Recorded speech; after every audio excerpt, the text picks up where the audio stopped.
Ashamaar kafoonee kabajamtoota hordoftoota miidiyaa madda nageenyaa oduu har'aaf qabannee dhihaanne isinitti munkasi faana turaan ejersoo wallooti.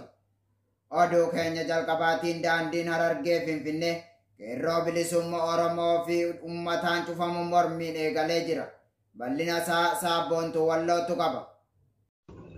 Daandiin Harargee Finfinnee qeerroo bilisummaa Oromoo fi uummataan cufamuun mormiin eegalee jiraachuun dhagahame. Godina Harargee lixaa magaalaa Cirootti qeerroon bilisummaa Oromoo fi uummanni duula mililik kan bilxiginnaan uummata irratti banee mormuun guyyaa kaleessaa jechuun muddee 26 bara 2021 daandii Harargee Finfinnee wal qunnamsiisuu cufuun danda'ee jiraachuun beekame. Sirni PP Oromiyaa bakka hundatti duula maqaa mililikiin waraana bilisummaa Oromoo fi uummata Oromoo irratti baneen bakka hundatti uummata nagaa dararuutti argama. Uummannis darara waraanni bilxiginnaa isarratti gaggeessaa jiru kana mormuun falmaa jabeessee jiraachuun maddi keenya madda nageenyaatti hime. Pirezidaantiin Soomaaliyaa Muhammad Abdullahi Muhammad kan Farmaajoo jedhamuun beekama muummichi ministeera biyyattii Muhammad Hussein Rooblee aangoo irraa dhorkuun beeksise. Bal'ina isaa akkatti aanutti isiniif dhiyaata. Pirezidaantiin Soomaaliyaa Muhammad Abdullahi Muhammad kan Farmaajoo jedhamuun beekama ministeerri muummee biyyattii Muhammad Hussein Rooblee aangoo irraa dhorkuu isaanii beeksisan. Ministeerri muummee dhorkamuu kana akka sababaatti dhiyaate haala malee aangootti fayyadamuu fi lafa mootummaan seeraan ala qabachuu kan jedhudha. Ministeerri itti aanaa beeksisa biyyattii garuu tarkaanfichi fonqolcha mootummaa al-kallattiiti jechuunis maddi oduu Reuters gabaaseera. Pirezidaantichi muummicha ministeera Roobleen lafa qabeenya raayyaa biyyaalessa Soomaaliyaa ta'e fudhachuu fi qorannoo ministeerri raayyaa ittisa geggeessu keessa seeneera jechuun himatu. Ministeeronni kaan hojii isaanii itti fufuu jechuun dhorkaa Rooblee qofaa akka ilaallatu ibsan. Ministeerri muummee Roobleen garuu murtee pirezidaanticha irratti hanga ammaatti yaada hin kennanne. Haa ta'u malee dubbi himaa kan ta'an Muhammad Ibrahim Muallimuu toora feesbuuka isaanii irratti murteen pirezidaantichaa kan heera mootummaan deeggaramu miti jechuun mormaniiru. Itti dabaluunis ministeerri muummee Roobleen itti gaafatamummaa mootummaa isaa irraa eegamu bahuu itti fufuu jedhan. Pirezidaantichaa fi ministeerri muummee guyyaa dilbata filannoo mana maree gufachiisu wayita wal himatan dhagahanii turan. Haalli kunis lola mootummaan garee hidhattoota Al-Shabaab kan Al-Qaadid waliin hidhata qaban irratti geggeessuu irratti dhibbantaa mataasaa ni qabaata jechuun xiinxaltoonni akeekkachiisu. Pirezidaantii Farmaajoo ministeera muummeetiin alatti ajaja humna galaana biyyattii kan ta'an Jeneraal Abdil Mahdiid Muhammad Diriisis aangoo irraa dhorkaniiru. Aangoonni lamman isaa aangoo irraa kan dhorkaman hanga qorannoon geggeeffamuu jiru xumuramutti jedhameera. Naannoo waajjira muummicha ministeera Rooblee humnootni nageenya bobbaafamuun kan himame yoo ta'u, itti aanaa ministeera beeksisa Abdurrahman Yusuf Adaal garuu haalli kun ministeera muummee hojii isaanii raawwachuuf gufuu akka hin taane ibsaniiru. Itti aanaan ministeera kunis fuula feesbuuka isaanii irratti akka barreessanitti wixata ganama raawwatamaa kan jiru fonqolcha mootummaa al-idilee ta'edha. Garuu ammoo hin milkaa'u jedhan. Qorannoo ajjeecha hojjetuuti ka fulbaana keessa raawwatame tokko hordofuun gaggeeffamaa jiru wal qabate wal dhabdeen pirezidaantii Farmaajoo muummicha ministeera Rooblee aangoo irraa dhorkuu akka turan ni yaaddatama. Muddama muummee ture qabbaneessuuf jecha jarreen lammeen gidduutti walii galteen akka bu'u taasifamee ture. Waldhabdeen pirezidaantichaa fi ministeera muummee gidduutti tures baatii eebila keessa wayita pirezidaantichi bara aangoo isaanii waggaa lamman dheereffatan kan eegale ture. Kana hordofees gareewwan aangoota lammanii amanamoota magaalaa Moqdishoo keessatti iddoowwan furtuu qabbachuuf walitti bu'anis uumamee ture.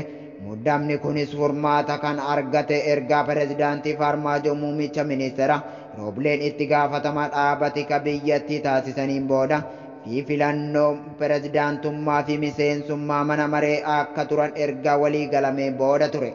Waldhabdeen qondaala siyaasa kanneen gidduutti uumamee to'annoon ala akka hin baanee fi deeggartoonni isaanii gidduutti walitti bu'iinsi waraana akka hin uumamneef sodaatameera. Marii biyyaalessaa jedhamuun kan karoorfame waraana bilisummaa Oromoo fi TPLF kan hammaatu akka hin taane ministeerri Diyeeltaan ministeera dhimma alaa Ridwaan Hussein himaniiru. bal'ina isaa Umar Sabawaan qindeeffate qaba. Marii biyyaalessaa jedhamuun kan karoorfame waraana bilisummaa Oromoo fi TPLF kan hammatu akka hin taane ministeerri da'ataa ministeera dhimma alaa Ridwaan Hussein himani. Gama adeemsa koomishinii marii kanaa hoogganu hundeessuuf deemamaa jiru walqabate walabummaan koomishinichaa gaafii uumeera. Manni maree ministeerota mootummaa Bilxiginnaa marii biyyaalessaa hunda hirmaachise gaggeessuuf koomishinii marii kanaaf haala mijeessutu barbaachisa jechuun wixinee labsii hundeeffama koomishinichaa mana maree bakka buutota uummataa kan guututti olaantummaa paartii tokkoon hundeeffameef dabarsee jira. Manni marichaa wixinee dhiyaate raggaasuun dura dhimmicha ilaalchisuun marii koreen dhaabbii dhimma seera haqaa fi dimokiraasii bakka buutota dhaabbilee siyaasaa waldaalee hawaasaa fi dhaabbilee dimokiraasii waliin taasise irratti gaaflee walabummaa koomishinichaa gaafii keessa buusan dhiyaachuun himameera. Walabummaa koomishinichaa walqabatee dhimmi jabaan gaafii kaase gahee mootummaan bu'uurumarraa eegalee koomishinii kana hundeessuu fi hoogganuu keessatti qabataa jiru ta'uun beekameera. Eeruun koomishinichaa koomishinii kana hoogganan filachuuf taasifamu waajjira ministeera muummeetiif dhiyaatan jechuun yaadni wixinee kana keessatti eerame qabxii jabaa gaafii uume ta'uu isaa gabaasni Itoophiyaa Insider ifoomsee jira. Yeroo waajjira ministeera muummee fi waajjira paartii Bilxiginnaa adda baasuun rakkisaa ta'ee jiru kanatti waajjirri ministeera muummee koomishinoota koomishinichaa hoogganan hundeessuu keessatti qooda akka qabaatu taasifamuun walabummaa koomishinii marii biyyaalessaaf haala akka mijeessuuf ni hundaa'a jedhamee gaafii keessa kan galchuudha jedhan hirmaattonni marichaa. Mariin biyyaalessaa walabni qaama mara qixa hirmaachise rakkoo biyyattii furmaata ni fida jedhamee kan amanamu ta'us adeemsi maqaa marii biyyaalessaatiin yeroo ammaa itti deemamaa jiru bu'uurumarraa rakkoo kan qabuu fi rakkoo walxaxaa biyyattii furmaanni argamsiisu kan hin jirre ta'uu hedduun bifa qeeqatiin kaasuu irratti argamu. Dhimma marii biyyaalessaa kana ilaalchisuun daataan ministeera dhimma alaa Ridwaan Hussein yaadni gama Tiwiitarii isaaniin maxxansan ammoo maalummaa marii kanaa kan saaxileedha jedhu. Namoonni tokko tokko marii hunda hirmaachise kan sirnaan waa hubatan hin fakkaatan kan jedhu obbo Ridwaan mariin ammatti karoorfame qaamuma marii waggaa tokko dura eegaleen taa'amaa turetti. Amma wanti addatti dhufe mariin kun koomishinii of danda'een akka hoogganamu taasifamuu isaa qofaadha jedhu. Mariin amma kun TPLF fi waraana bilisummaa Oromoo kan hammatu akka hin taanes akeekaniiru. Gama biroon mariin koomishinii qaama aangoo harkaa qabuun hundaa'uun hoogganamuu fi fedhii mootummaa giddugala godhatee taa'amu kun dhimmoota jajjaboo hanga riifireendamii fi heera fooyyessuutti gahaa irratti kan mari'atu ta'uu ibsanii turan obbo Ridwaan adeemsi marii walabaa hin taane fi qaama mara hin hirmaachifne dhimmoota jajjaboo biyyattii irratti murtoo dabarsuuf deemamu kuni ammoo rakkoo ture iddoo kan hammeessu malee biyyattii furmaata kan fidu akka hin taanetu amanama. Gaazexeessaa fi barreessaa Tasfaayee Gadaa Gabra'aa du'aan boqotan. Bal'ina oduu kanaa Sayid Dawwee waan qindeeffate qaba.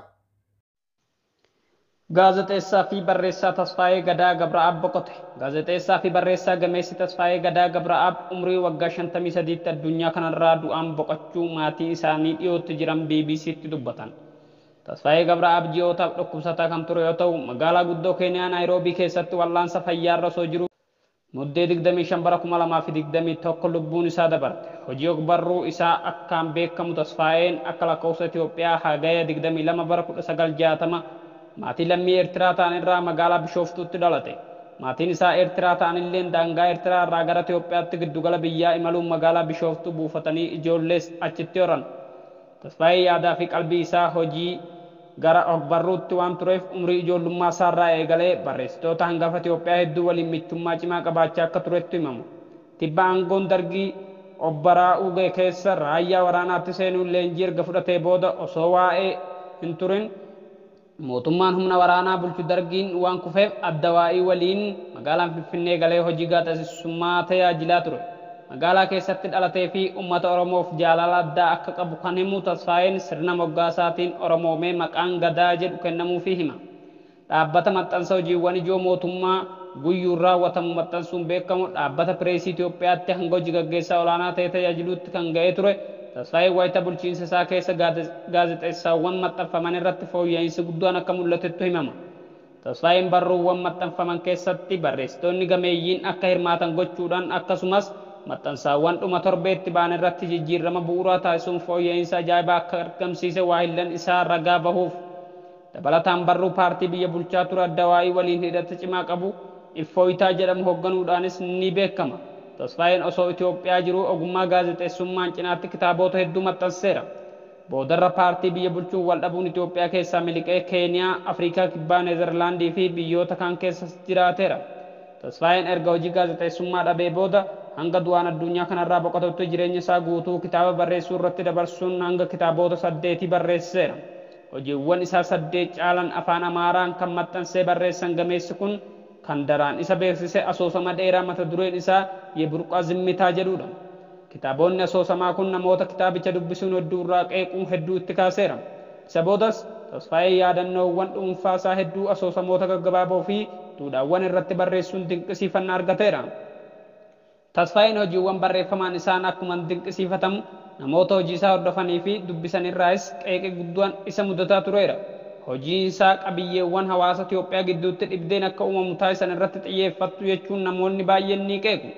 Barreessaa Tasfaayee Gabraab wayita gaazexaa Iffooyitaa hoogganaa turetti haqqina maxxansaa bara dargaggummaa isaa mudachaa tureen hojiiwwan osoo hin maxxanfamin hafan walitti qabuun walitti aansuun akka maxxanfaman godheera. Bara 1992 hanga bara 1993tti mata duree Iffiitaa jedhu jalatti hojiiwwan kanaan dura hin maxxanfamin hafan bifa kitaabaan qopheessuun kitaaba 5 baasuun maxxansiiseera. Dabalataan qabsoo TPLF irraa eegalee hanga Addawaayiin Finfinnee galutti taateewwan turan kan seenessu kitaaba mata dureen isaa Taraarochin yaan qaxaaqaxe tuulli jedhee barreesse maxxanseera. Tasfaayeen hojii ogummaa gaazexeessummaa fi barreeffamaan Addawaayii keessatti adda hojiiwwan hojjetaa ture boodarra dhibdee qondaaltota siyaasaa biyyattii waliin tureen Itoophiyaa baqatee ba'uuf akka dirqame hime. BBC irraa odeeffanne. Egaa kabajamtootaaf hordoftoota miidiyaa madda nageenyaa oduu har'aaf qabannee dhihaanne kana gammaa daawwattanidha. Qophiilee madda nageenyaaf waliin turtii gaarii.